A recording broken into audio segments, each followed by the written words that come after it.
Hi, I'm Dave Owens, your garden guy. Hey guys, there's lots going on in the garden. Take a look at the ryegrass lawn over there.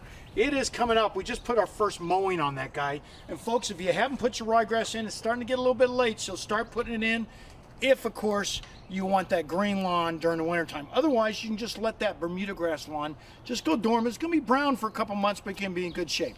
Let's talk about botanicals, biologicals, and beneficials. Those are the three B's. I know there's a lot to be said there, but this is what we do in our organic type gardening without having to use synthetic type fertilizers or, for that matter, synthetic type pesticides. One, our biologicals, or excuse me, our beneficials are our nematodes, green lacewings, and of course our moth egg parasites. These are all different types of organisms or insects we release throughout the garden to get rid of those bad type insects.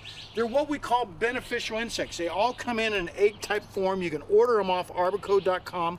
Works out fantastic out here in the desert Southwest to give you these nice, well, nice looking gardens without having to use any type of what we call synthetic type pesticide. Very important, especially this time of year.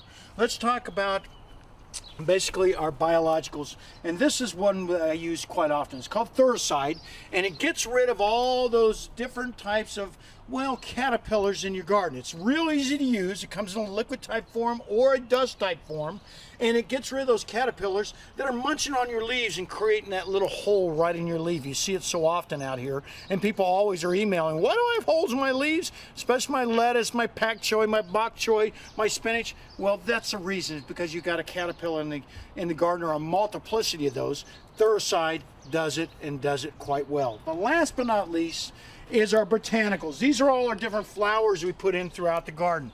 These flowers do a great job on increasing our pollinators and, of course, keeping those beneficial insects in throughout the garden. Here's some that we put in from seed right over here. Our cosmos, calendulas, poppies, nasturtiums, all those can go in, along with one of my favorite, of course, is marigold. This is one that works quite well out here in the desert Southwest. You can put it in by seed, and it does very well from seed. Actually, it does better from seed than it does from transplants. So remember, when you're growing organically out here in the desert Southwest, remember the three B's: the botanicals, the beneficials, and the biologicals, and you're on your way towards a nice organic garden through the fall and winter.